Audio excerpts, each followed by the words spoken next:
एक साइड पे अगर यूएस में कोई ऐसा इंसिडेंट हुआ है तो प्रॉपर उनके प्रेसिडेंट ने आके ये बोला है कि भाई इंडियंस ने हमारी जान बचाई, और दूसरे नंबर पे उनके प्रेसिडेंट बकायदा तौर पे इसको अगर आप 9/11 के साथ कंपेयर कर लें, हाँ, कि 9/11 में जो एक मसला हुआ था उसमें डायरेक्टली किसके ऊपर इल्जाम लगाया था? पाकिस्तान के ऊपर इल्जाम लगाया गया। अब उसमें उन्होंने पाकिस्तान पे डायरेक्ट इल्जाम लगाया। अभी ये वाला वाकया उन्होंने कहा कि हमारे इंडियंस ने हमारी जान बचाई है। क्यों बाइडेन एडमिनिस्ट्रेशन इस मौके पे आ गई है?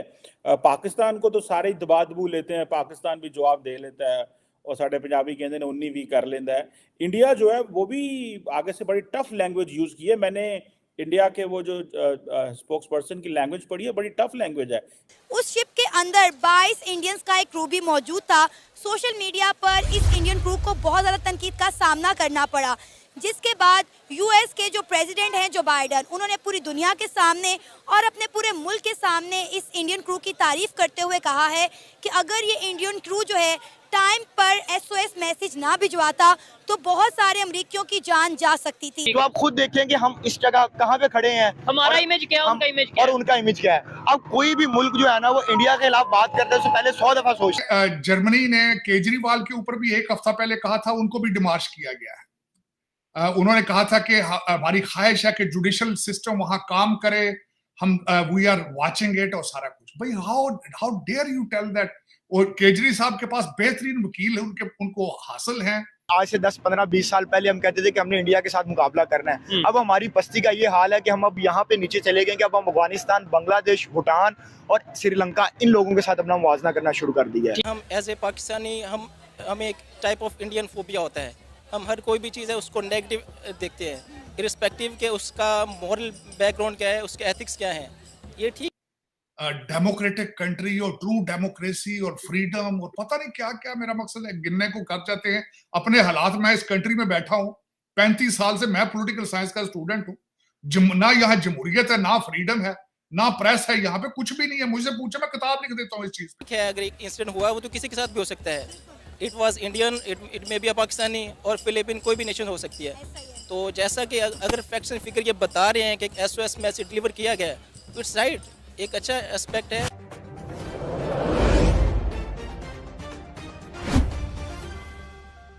इंडियंस के ऊपर बहुत ज्यादा टैक्स किए जा रहे थे कि भाई इंडियंस की वजह से ये हमारा नुकसान हो गया, हमारा नुकसान हो गया। लेकिन जो बाइडेन ने आके फ्रंट से लीड करते हुए वहाँ पे आकर उन्होंने स्टेटमेंट दी और क्लियर कर दिया। और उसी तरह पाकिस्तान के अंदर एक वाकया हुआ है कि 5 चाइनीज जो हैं वो उनको एक्सीडेंट हुआ, चाहे जान गई उनकी 5 लोगों की। और लेकिन चाइना की तरफ से हालांकि हमारा चाइना ब्रदर मुल्क हम उसको कहते हैं, और पाक चीन दोस्ती जिंदाबाद शुरू से हम सुनते आ रहे हैं, लेकिन वहां से कोई ऐसी स्टेटमेंट नजर नहीं आई कि जिससे बंदा ये कह सके कि चाइना का जो प्रेसिडेंट है उसने कोई ऐसी स्टेटमेंट दी। वो तो यही समझ रहे हैं कि ना पाकिस्तान की वजह से जो है वो इस तरह के मसाइल हुए। उधर से तो प्रॉपर चाइना की तरफ से ये स्टेटमेंट ऐसी हमें सुनने को मिली है। हमारे पाकिस्तान के मीडिया पे ये चल रहा है कि चाइना नाराज हुआ है इस बात पे, बकायदा उन्होंने नाराजगी का और इस तरीके से गुस्से का इजहार किया है कि, और ये भी सुनने में आ रहा है कि शायद वो अपनी सिक्योरिटी, अपने लोगों की सिक्योरिटी के लिए अपनी एजेंसी, अपनी फोर्सेज के लोग भेजेंगे यहाँ पे। और ये देखें पाकिस्तान के लॉ एंड ऑर्डर के लिए कितनी ज्यादा ये हैरानकुन बात है कि अगर वो अपनी फोर्सेज यहाँ पे चाइनीज आर्मी यहाँ पे आ जाए। देखें कि पाकिस्तान, इसका मतलब है कि पाकिस्तान के अंदर जो लॉ एंड ऑर्डर की सिचुएशन है वो बहुत ज्यादा खराब है। और फिर इस तरह तो हम लोगों को जो बाहर की इन्वेस्टमेंट है वो तो पाकिस्तान में ऐसे नहीं आ सकती अगर हम ये देखेंगे कि सिक्योरिटी के मसाइल भी पाकिस्तान के बेहतर नहीं है। नहीं, उसमें तो फिर ये हो जाएगा ना, लेट्स सपोज चाइना कहेगा, अगर ऐसा होता है कि चाइना कहेगा कि हम अपने लोगों की सिक्योरिटी के लिए अपने ही लोग भेजेंगे, कल को अगर यूएस यहाँ पे कोई इन्वेस्टमेंट करना चाहेगा वो भी ये कह देगा कि ठीक है भाई, हमारे जो लोग हैं उनकी सिक्योरिटी के लिए हम अपने लोग भेजेंगे। रशिया कहेगा हम अपने, यानी कि यहाँ पे जो भी कंपनी आएगी मल्टीनेशनल वो साथ अपने कंट्री की सिक्योरिटी भी लेके आएगी। तो कैसा लगेगा, इधर इंडियन आर्मी, इधर क्या नाम लेते हैं चाइनीज आर्मी, इधर रशियन आर्मी, इधर यूएस आर्मी फिर रही होगी साथ साथ। देखिए हमारा बजट, देखिए हमारा कितना ज्यादा बजट है जो हम सिक्योरिटी के ऊपर यूज कर रहे हैं, चाहे वो हमारी पुलिस है, चाहे वो हमारे इदारे हैं, चाहे वो हमारी फौज है। तो लेकिन अगर बाहर से लोग जो आते हैं उनको सिक्योरिटी फराहम नहीं कर सकते तो सवालिया निशान तो उन सिक्योरिटी इदारों के ऊपर है ना, कि वो हमसे तनख्वाहें, सरकार से तनख्वाहें किस बात की ले रहे हैं। और दूसरा, पॉलिसी मेकर्स को भी इस बात की तरफ देखने की जरूरत है कि वो क्यों इतनी ज्यादा पैसे लगा रहे हैं हम अपनी सिक्योरिटी के ऊपर कि हम बाहर से जो लोग आते हैं उनकी सिक्योरिटी नहीं कर पा रहे, और दूसरी तरफ जो बाइडन जो स्टेटमेंट दी है ये बहुत बड़ी स्टेटमेंट है, क्योंकि ये स्टेटमेंट कोई और बंदा भी आके दे सकता नहीं, था। इसमें ये है ना कि आज से अगर 10 साल पहले की बात की जाए तो यूएस में रेसिज्म के 10 साल क्या 5-6 साल पहले भी ये ऐसी स्टेटमेंट हमें देखने को मिलती थी। इंडिया को थर्ड वर्ल्ड कंट्री, पाकिस्तान तो अभी भी थर्ड वर्ल्ड कंट्री कहा जाता था, समझा जाता था, लेकिन अब जो सोच बदली है उस सोच बदलने की रीजन क्या हो सकती है? जर्मनी ने केजरीवाल के ऊपर भी एक हफ्ता पहले कहा था, उनको भी डिमार्श किया गया है। उन्होंने कहा था कि हमारी ख्वाहिश है कि जुडिशल सिस्टम वहां काम करे, हम वी आर वाचिंग इट और सारा कुछ। भाई how dare you tell that? और केजरी साहब के पास बेहतरीन वकील है, उनको हासिल है, जुडिशल प्रोसेस अपना टाइम ले रहा है, और अगर वो करप्शन में इन्वॉल्व है, this is their internal matter, who you are to begin with to poke things. बल्कि खुद मैं समझता हूं कि उन्होंने उनके ऊपर, खुद जर्मनी के ऊपर एलिगेशन है कि राइट विंग पार्टी को बैन करने के चक्कर में फिर रहे हैं, और उसके बाद आज फिर जिस तरह अमेरिका बहादुर समझता है कि we are superior than everybody, we are the only democratic country और ट्रू डेमोक्रेसी और फ्रीडम और पता नहीं क्या क्या, मेरा मकसद है गिनने को कर जाते हैं अपने हालात। मैं इस कंट्री में बैठा हूं 35 साल से, मैं पॉलिटिकल साइंस का स्टूडेंट हूं, ना यहाँ जमहूरियत है, ना फ्रीडम है, ना प्रेस है, यहाँ पे कुछ भी नहीं है। मुझसे पूछे, मैं किताब लिख देता हूँ इस चीज पे।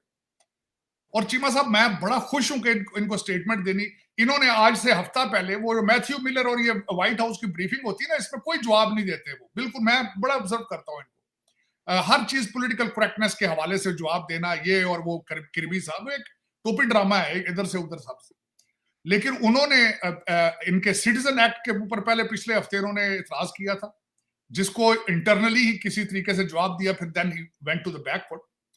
अब इन्होंने केजरीवाल के हवाले से फिर किया है, जिसपे मैं बहुत खुश हूं कि इन्होंने भारत की इंटरनल अफेयर मिनिस्ट्री ने इसको बुला के 40 मिनट उसको जवाब दिया है। और खासकर जो मेरी इंफॉर्मेशन के हिसाब से 3 आगे से उन्होंने जवाब देने में 3 पॉइंट रखे गए कि आपके अंदर, मुल्क के अंदर अबॉर्शन के हालात क्या है। दूसरा कहा गया है कि बच्चे बॉर्डर पे लाके आपने केजेस में रखे हैं। और तीसरा, डोनाल्ड ट्रंप साहब के साथ आप क्या कर रहे हैं। अपने खुद देखो ना, जमहूरियत तुम्हारे अंदर किस तरह काम कर रही है।